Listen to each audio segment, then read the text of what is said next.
E antes de abrirmos a Bíblia, eu queria fazer-lhes algumas perguntas. O que te dá segurança? O que te traz segurança? Por que você se sente seguro com esse objeto, com essa coisa, com isso que você pensou, a primeira pergunta? O que te dá segurança? É a estabilidade financeira? É a saúde firme, forte? É o cenário? O que te dá segurança? O que põe a sua segurança em risco? É a pandemia? É a crise econômica? É a crise política? É a crise ética? O que te dá segurança?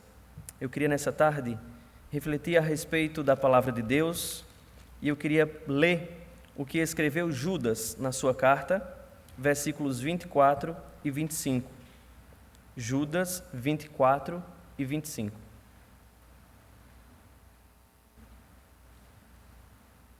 O texto diz: Ora, àquele que é poderoso para vos guardar de tropeços e para vos apresentar com exultação, imaculados, diante da sua glória, ao único Deus, nosso Salvador, mediante Jesus Cristo, Senhor nosso, glória, majestade, império e soberania, antes de todas as eras, e agora e por todos os séculos. Amém. Vamos orar? Nosso Deus bondoso, nós nos achegamos ao Senhor nessa tarde com essa alegria que o Senhor Deus coloca em nosso coração.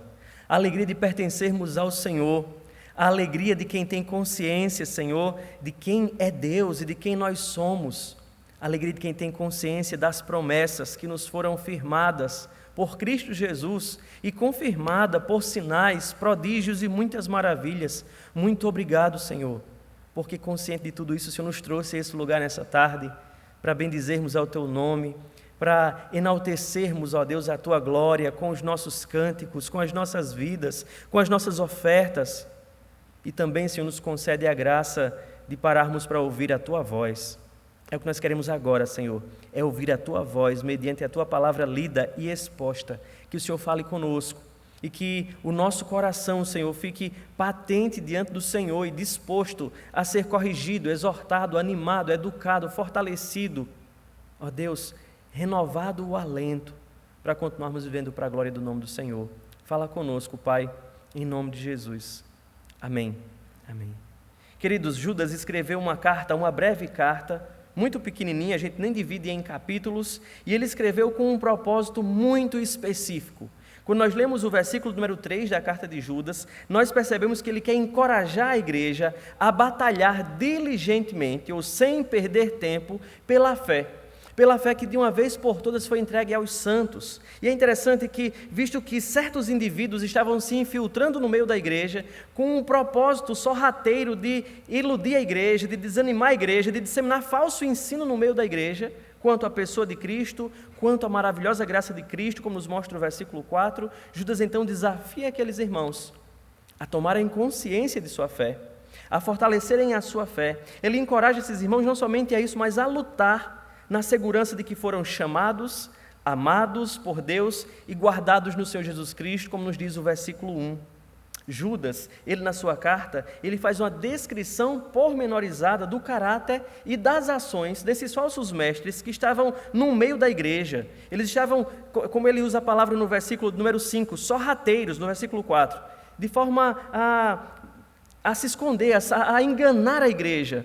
Ele então faz uma descrição do caráter dessas pessoas, das ações dessas pessoas, expandindo nos versículos de 5 a 16, descrevendo o iminente juízo que estava reservado para essas pessoas, preparados para eles, e exemplificando como é que Deus aplica esse juízo, lembrando daqueles judeus que foram incrédulos no deserto, lembrando dos anjos que não permaneceram no seu estado de santidade, na posição de autoridade para o qual foram criados. E também lembrando o juízo que foi derramado sobre Sodoma e Gomorra e as cidades circunvizinhas que se entregaram à prostituição e abandonaram a fé, abandonaram o caminho da pureza. Judas, na sua carta ainda, nos versículos de 17 a 23, ele expande essa batalha pela fé do versículo 3 e ele encoraja esses irmãos, ele instrui a igreja a lembrar-se do ensino apostólico, a guardar-se no amor do Senhor, conforme o versículo número 18. E ele diz: exercitem a fé de vocês, pratiquem a oração, mantenham-se firmes na esperança. E ele diz a esses irmãos que recebem essa carta que eles fossem misericordiosos com aqueles que estão na dúvida por causa do falso ensino, com aqueles que já se deixaram seduzir pelo falso ensino e com aqueles que já estavam seduzidos e entregues ao falso ensino.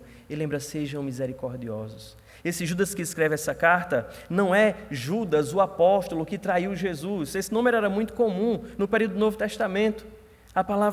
O nome Judas, ele era muito popular e provavelmente, como esse Judas se apresenta aqui, ele era o Judas, irmão do Senhor Jesus Cristo, porque ele se apresenta aqui nessa carta como irmão de Tiago.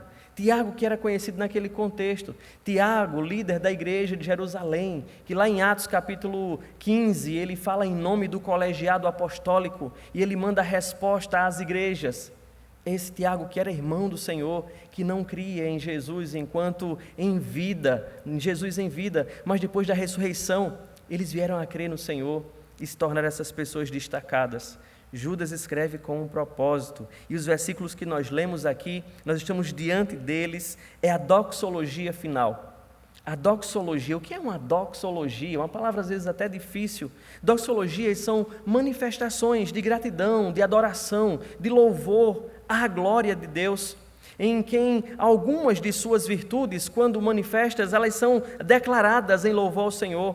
A gente fala do poder dele, da obra dele, dos atributos dele, quando apresentamos uma doxologia, porque ela é uma declaração das verdades a respeito de Deus, das obras que ele realiza em face da sua pessoa gloriosa. E nessa doxologia em especial, 2 versículos apenas, ele procura responder uma pergunta que pode ter surgido no imaginário daqueles irmãos enquanto lia sua carta. Aquelas perguntas retóricas que às vezes não aparecem no texto, mas que para evitar que essa dúvida fique, ele já de antemão se antecipa e responde. A pergunta poderia ser: mas o que será de nós diante desses falsos ensinos? Quem nos livrará da apostasia? Quem nos livrará do engano? Quem nos livrará da queda? Os irmãos poderiam estar preocupados com isso, porque o falso ensino já estava no meio da igreja. Então Judas vem e responde, e a resposta a essa pergunta é uma declaração de louvor ao Deus preservador, uma doxologia altamente teológica, poderíamos dizer que é a doxologia mais completa do Novo Testamento, e ela nos ensina a respeito da segurança que desfrutamos em Cristo.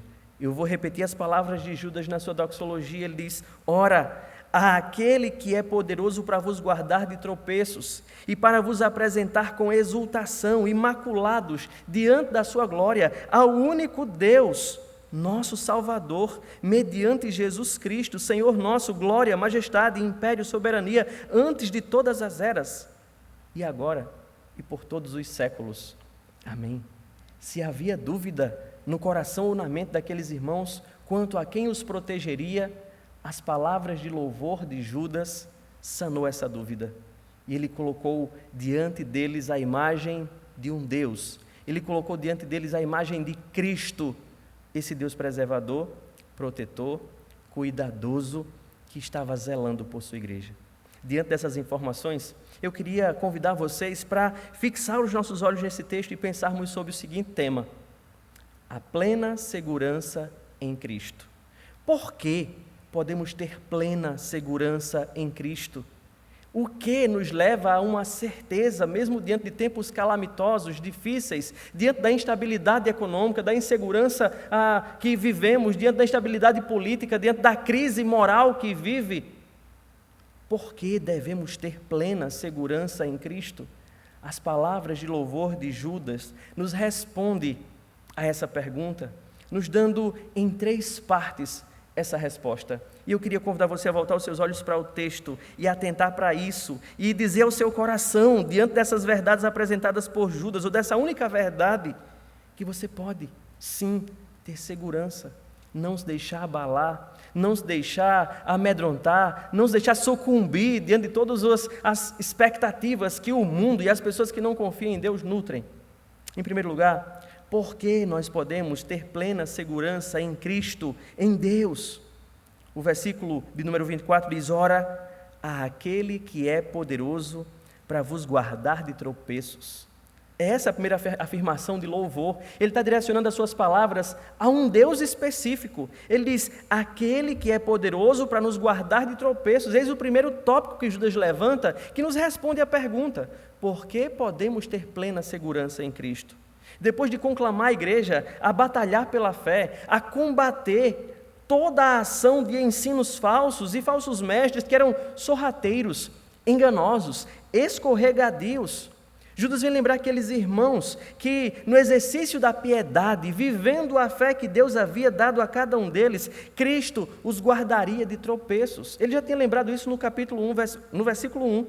Ele diz, no versículo 1, Judas, servo de Jesus Cristo, irmão de Tiago, aos chamados, amados em Deus Pai e guardados em Jesus Cristo.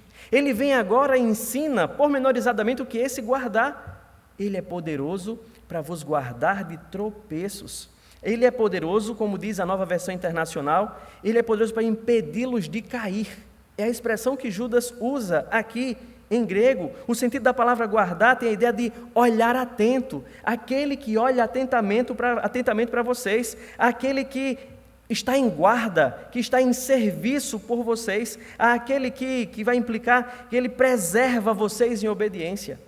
Aquele que vive para evitar que vocês se extraviem. Judas está falando para irmãos que ele já encorajou nos versículos de 17 a 23. Há irmãos que deveriam estar atentos e lembrados da instrução dos apóstolos. Há irmãos que deviam se esforçarem, sim, a cultivarem a sua própria fé, a guardarem-se no amor. E eles deveriam fazer isso como? Exercitando a fé, praticando a fé diariamente, orando e preservando no coração firme a esperança da glória, a esperança da vinda de Cristo. E então o sentido aqui de guardar é o de evitar. E os irmãos ao lerem ou ao ouvirem aquela expressão de louvor a um Deus poderoso para guardar, e ele está falando de um guardar aqui nesta vida, de um guardar temporal aqui localizado no agora, porque esses tropeços diz respeito principalmente ao que estava sendo realizado por aqueles falsos mestres na igreja, disseminando falso ensino a respeito da pessoa de Cristo, e aqueles pequeninos, aqueles irmãos simples da igreja, poderiam ser iludidos ou seduzidos, e essa sedução, Judas está chamando aqui de tropeço, era de tropeçar mesmo, de cair, de sucumbir no erro e no engano. Eles existe um Deus poderoso para preservar vocês destes tropeços, e aqueles irmãos poderiam estar agora seguros. Ele fez esse lembrete, nós temos um Deus que zela por nós, um Deus que preserva o seu povo.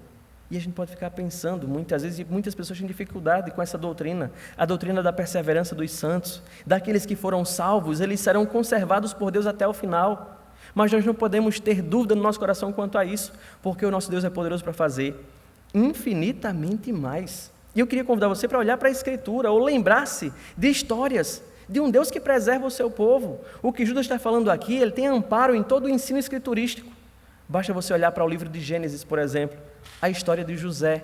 Aquela história ilustra um Deus cuidadoso, que preserva o seu povo, não somente de tropeços, mas em vida. Deus preserva o seu povo.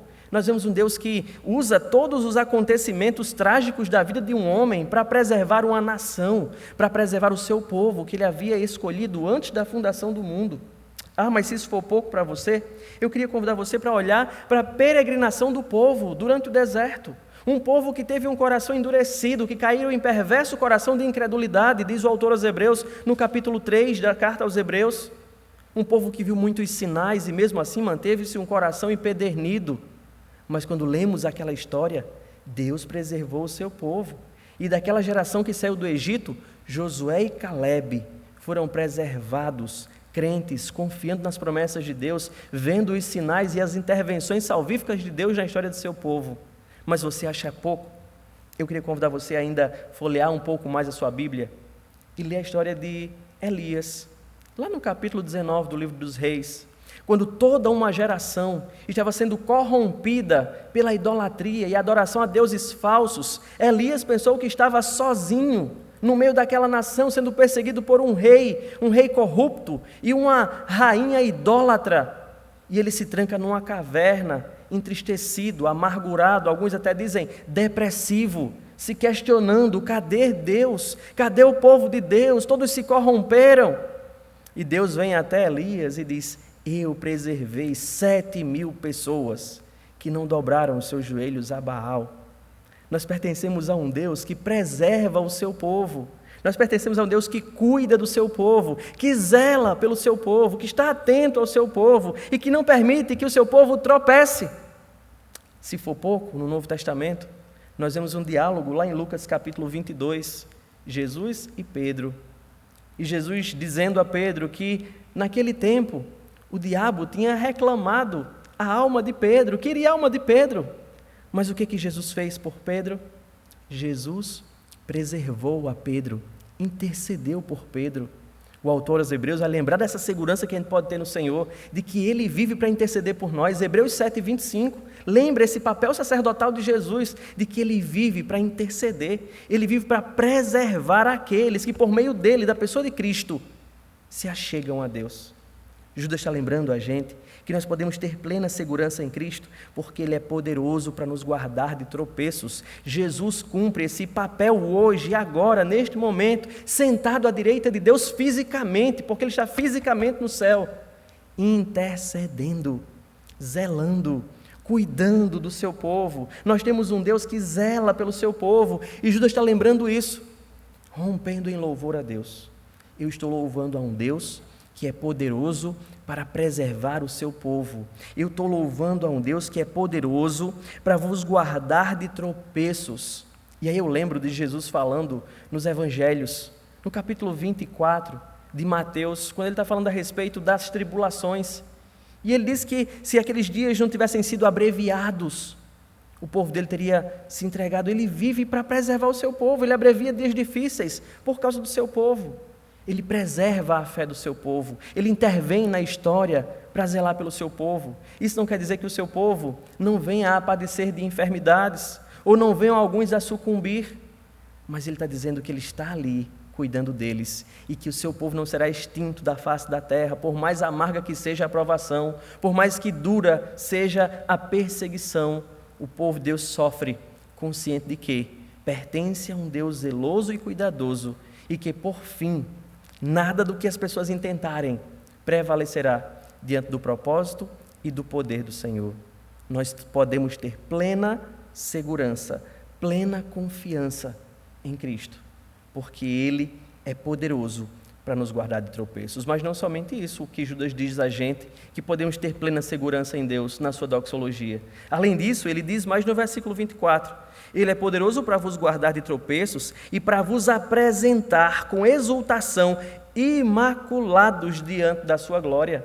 Ele me lembra, em segundo lugar, que o Deus que me chamou para crer na sua palavra, eu posso ter plena consciência, plena segurança em Cristo, porque Ele é poderoso para nos apresentar a Deus. Essa é a segunda razão, porque podemos ter plena segurança em Cristo, é que a sua obra de intercessão, ela não termina quando a gente morre, a vida da gente não cessa ali.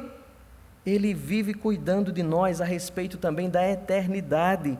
Ele nos garante a salvação final, é o que Jesus está dizendo aqui.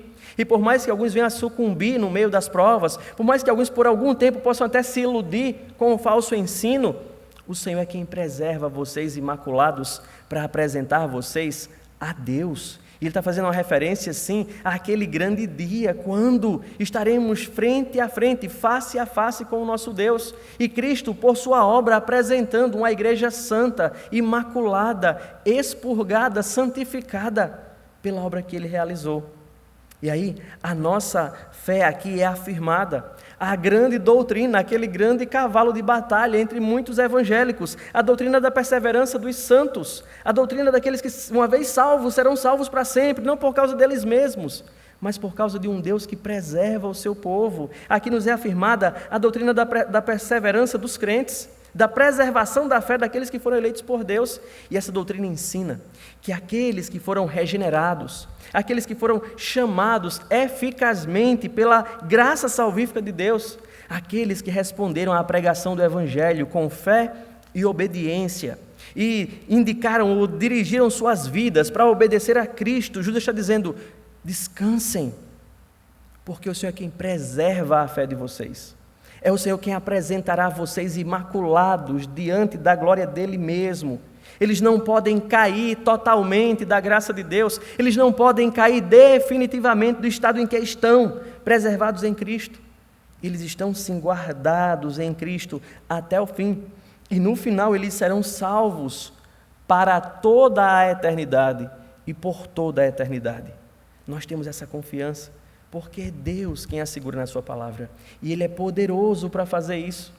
A nossa confissão de fé de Westminster, onde está ali simbolizada ou sistematizada as afirmações da nossa fé que nós cremos em proposições, ela nos lembra isso. Lá no capítulo número 17, no segundo parágrafo, ela diz assim: esta perseverança dos santos não depende do livre-arbítrio deles ou das pessoas, mas depende da imutabilidade do decreto, da eleição, procedente do livre e imutável amor de Deus Pai, da eficácia e do mérito da intercessão de Jesus Cristo e da permanência do Espírito e da semente de Deus neles e da natureza do pacto da graça. De todas estas coisas é que vem a certeza da infalibilidade do que Deus prometeu ao seu povo, do que Deus fez, da infalibilidade da fé, da infalibilidade da salvação que Deus operou no coração dos homens. Então, é necessário lembrar que a perseverança dos santos, ou essa obra de preservação de Deus, não é uma obra, ela é uma obra puramente passiva, é Deus quem opera no coração do homem, mas que o homem tem responsabilidades decorrentes dessa salvação. Judas, antes de falar da preservação que Deus opera, ele falou da responsabilidade a que é chamado cada um para a salvação. Nos versículos de 17 a 23, ele convoca a igreja a perseverar na fé, a permanecer lutando, resistindo aos falsos mestres, e Jesus lembra isso em Mateus capítulo 10, versículo 22, quando ele diz: no mundo vocês serão odiados por todas as pessoas, mas aquele que perseverar até o fim, este será salvo. E aqui fica aquele grande paradoxo diante da gente. Deus é soberano e operou totalmente a salvação, e a salvação é obra de Deus, mas essa salvação operada, ela traz sobre nós responsabilidades, junto com aquele grande e glorioso privilégio de ser alcançado pelo amor de Deus. Eu preciso viver como um amado, eu preciso viver como um eleito, e esse eleito deve batalhar pela sua fé, esse eleito deve preservar a sua fé, esse eleito deve usufruir dos meios de graça, esse eleito deve testemunhar a glória de Deus com a sua vida, e isso é lembrado por nós. O grande teólogo Joel Bick, falando a respeito desse assunto da perseverança dos santos, ele nos diz assim: a perseverança é uma atividade vitalícia dos crentes. Ele inclui confessar a Cristo como Salvador, produzir frutos de graça e perseverar até o fim em união com Cristo e nas coisas pertencentes à salvação. Ainda pensando a respeito disso, os cânones de Dort vai lembrar para a gente que essa doutrina não pode nos levar à acomodação. Essa doutrina não pode levar a pessoa a pensar assim, que é um equívoco de muita gente. Já que eu sou salvo e não perco a minha salvação, então eu vou fazer o que eu quiser. Ou então eu vou relaxar e não preciso desse negócio de ir para a igreja, não precisa desse negócio de Bíblia, não está salvo. Tem gente que não entende a doutrina e pensa dessa forma. Aí, para corrigir isso, de que a doutrina não pode nos levar à acomodação, não pode nos levar à preguiça, não pode nos levar ao ócio, é necessário lembrar do que diz os cânones de Dort. Ele diz assim: a certeza da perseverança é a verdadeira raiz da humildade, da reverência filial, da verdadeira piedade, da paciência no meio de toda a luta, das orações fervorosas, da firmeza em carregar a cruz e confessar a verdade, e a alegria sólida em Deus. É um estímulo saber que Deus me preserva para praticar séria e constantemente a gratidão a Deus, o louvor ao Senhor e a própria esperança. E aí a gente vai sendo lembrado pelos cânones de Dort de que também somos lembrados por essa doutrina de que Deus me preserva para que eu pratique boas obras, para que eu evidencie na minha vida as Escrituras, no meu exemplo, a glória e o poder do Evangelho. Então, a salvação, ela está garantida por um Deus que é poderoso para nos apresentar imaculados diante da sua glória. Mas não somente a salvação final, como eu já apontei em primeiro lugar, é um Deus que zela por você, na sua vida, nas suas lutas, nos seus dilemas. Nós podemos descansar que existe alguém intercedendo por nós, cuidando das nossas vidas. Somos animados, irmãos, a confiar plenamente na segurança de Cristo. Porque Ele disse e demonstrou com sua própria vida que Ele tem poder para nos livrar de tropeços, Ele tem poder para nos apresentar imaculados diante da sua glória, e por fim, nós podemos ter plena segurança em Cristo, porque Ele é o único Deus. Ele é Deus único. É o que lembra Judas agora no versículo número 25. É o propósito da salvação que ele vai mostrar agora. Porque o propósito da salvação não é apenas resgatar o pecador do seu pecado, ou resgatar o pecador do inferno. E por mais maravilhoso que isso seja, não é o propósito final da salvação. O propósito da salvação, o propósito maior da salvação, é que Deus seja glorificado por toda a eternidade. É que Deus seja reconhecido, dignificado, adorado. E Judas vai lembrar isso para a gente no versículo 25. Ele diz: além de ser um Deus que é poderoso para me livrar de tropeços, além de um Deus que preserva a minha salvação para a eternidade, Ele é o único Deus. É a esse Deus que Judas dirige o seu louvor. Ao único Deus, nosso Salvador, mediante Jesus Cristo, Senhor nosso, glória, majestade, império e soberania, antes de todas as eras, e agora e por todos os séculos. Amém. Ele vem lembrar, como nós ouvimos hoje pela manhã, não sei se você assistiu em casa ao culto de hoje pela manhã, o pastor Augusto falando de um Deus perdoador, e Ele é esse Deus único, como ele pontuou e argumentou, mas nós somos lembrados agora por Judas também. Ele faz uma alusão aqui, quando ele diz que Ele é o único Deus, ele faz uma alusão à fé dos hebreus, à fé dos judeus, que carregavam consigo uma confissão. Eles tinham o Shema, não sei se você conhece de cor essa expressão, mas é lá em Deuteronômio capítulo 6, versículo 4, era uma afirmação dos judeus. Eles faziam isso diariamente, com afirmação para eles mesmos, para lembrar de que era o Deus que eles serviam e para testemunhar isso para outras pessoas. E lá diz que: ouve, ó Israel, o Senhor nosso Deus é o único Senhor. E a expressão em hebraico que abre esse versículo é Shema, é ouve. E é por isso que é conhecida essa expressão como Shema, em português também, por causa dessa expressão, ouve, é dar atenção vocês mesmos e que isso seja testemunhado para as outras pessoas. Deus é único, e Ele é único por causa de todos esses atributos que são aqui lembrados por Judas. Ele é único porque Ele é o único que é poderoso para preservar o seu povo dos tropeços nas suas vidas e para livrá-los eternamente do inferno, da culpa, da maldição, da condenação do pecado. É o único Deus que pode fazer isso. É a única religião que afirma isso a respeito do seu Deus. O Shema, ele tornou-se como a confissão de fé judaica, e era recitada, como eu já falei, 2 vezes ao dia. E o propósito era fazer uma declaração da verdade do monoteísmo, de que só existe um Deus, da unicidade de Deus, da sua unidade, sem excluir o conceito de trindade, porque quando Jesus então se revelou, os judeus ficaram meio confusos. Como pode, se Deus é único, você se afirmar Deus e um homem se dizer Deus?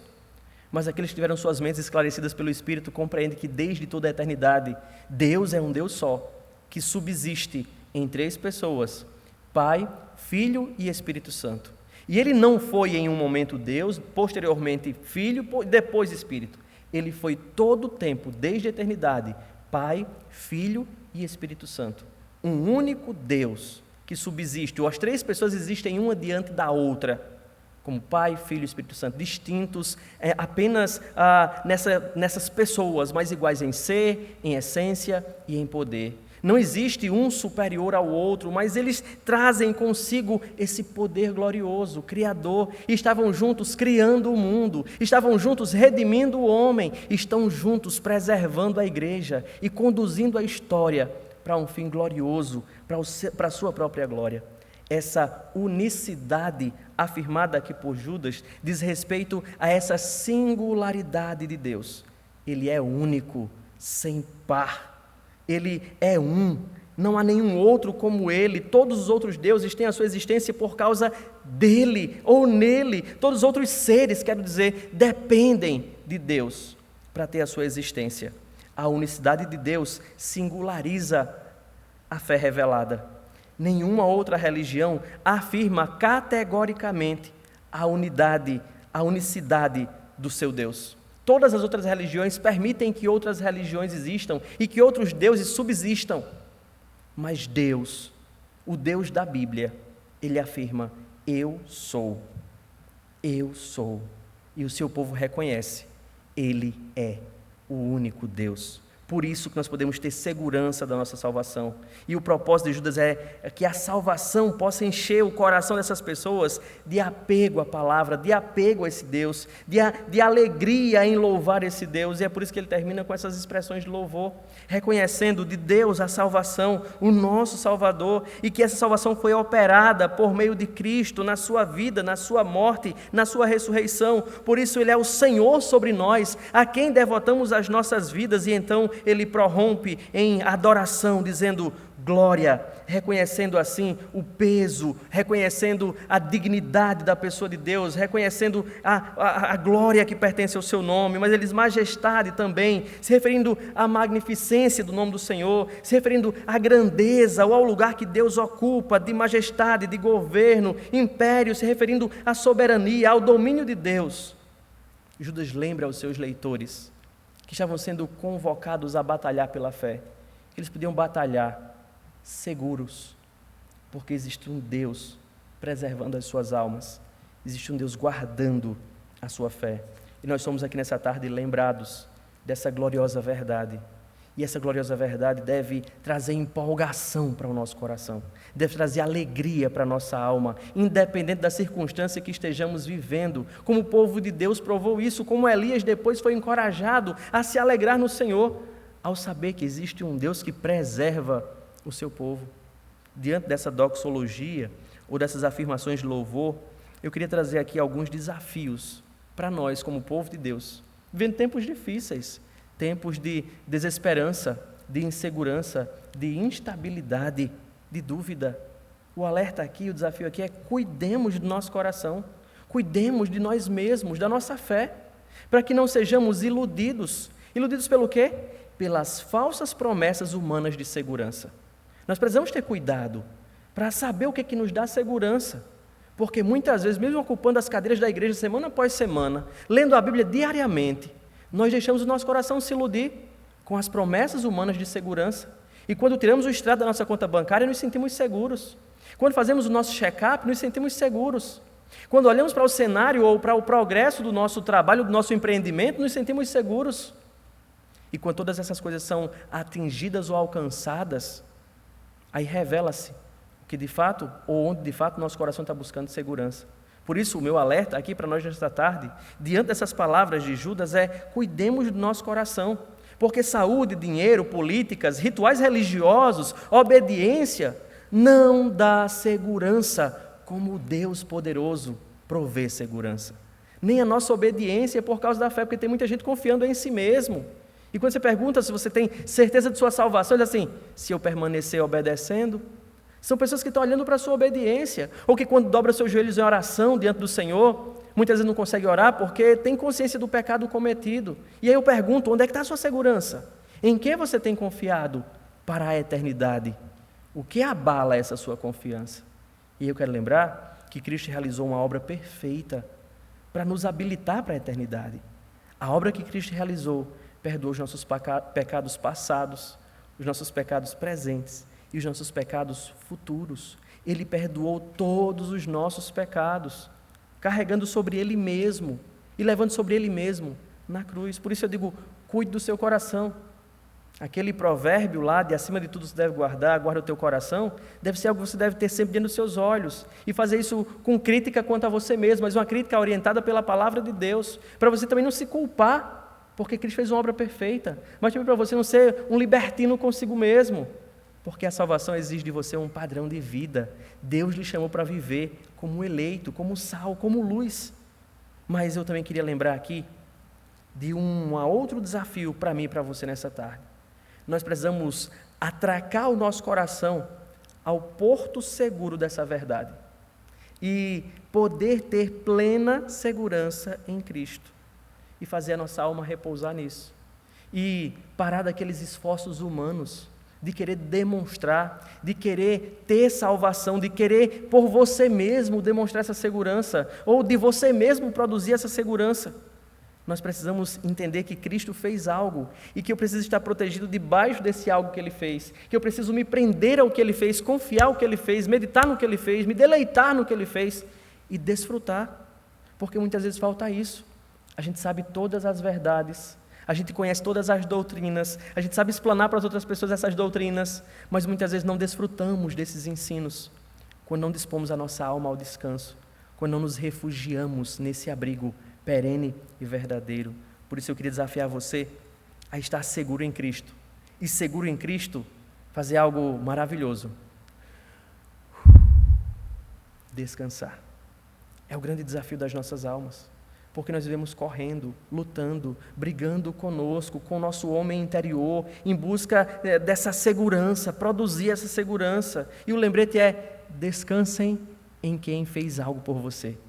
Descansem em quem é poderoso para conservar você firme. Descanse em quem preserva você para a eternidade. E então, seguros em Cristo, irmãos, façamos o que Judas está fazendo aqui. Porque esse é o nosso grande desafio.